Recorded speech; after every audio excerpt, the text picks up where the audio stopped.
ल मकै बारीमा ट्र्याक्टर को कुदाइरहेछ त हौ यसले त।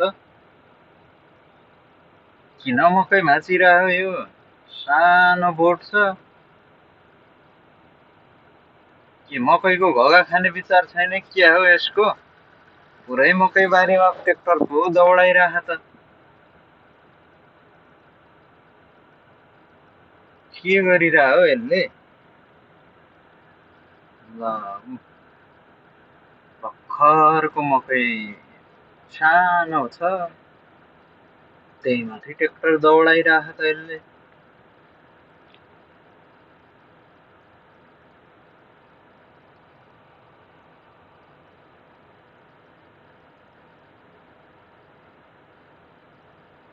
गर्न खोजिया चाहिँ के हो यो मान्छेले?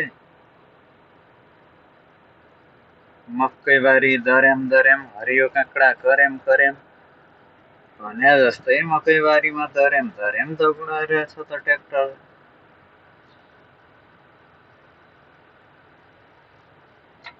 खै राम्रोसित हेर्नु पर्यो के गर्या रहेछ।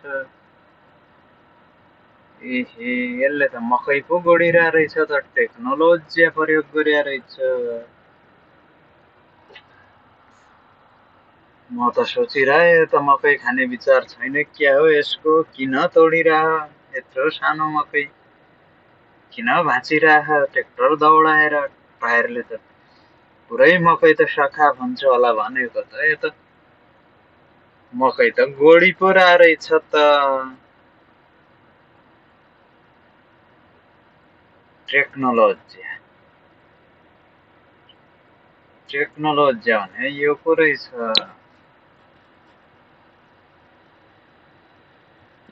ओ, ट्र्याक्टर ल्याएर आयो।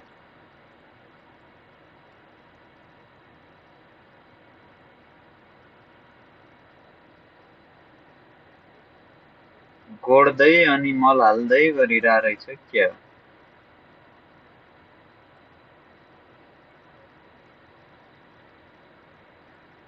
नेपालमा भएको भए यत्रो प्लट पुरै हातले गोड्दा कति लाग्थ्यो होला समय?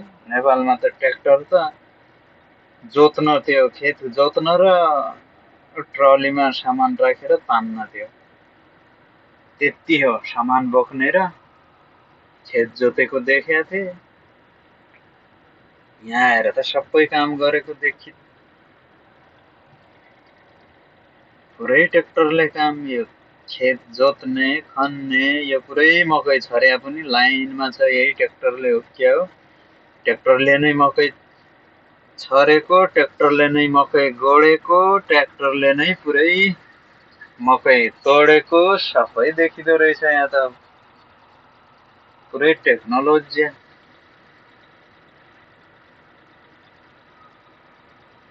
टेक्नोलोजी भने यही हो। यत्रो खेत चाहिँ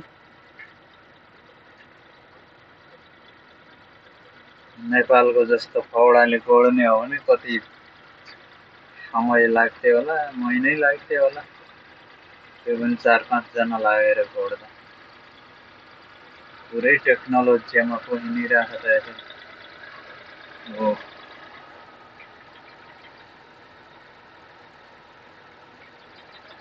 ऊ माथि एउटा बक्स पनि छ, त्यसमा मल छ कि के हो?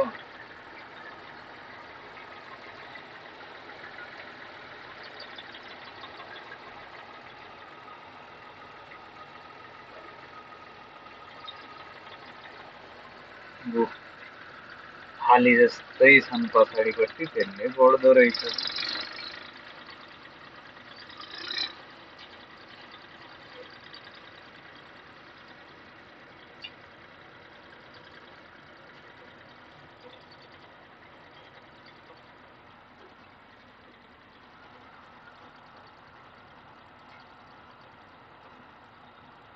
मकै गोड्ने पनि ट्र्याक्टर, मकै तोड्ने पनि ट्र्याक्टर, पुरै टेक्नोलोजीको प्रयोग पो छ यहाँ।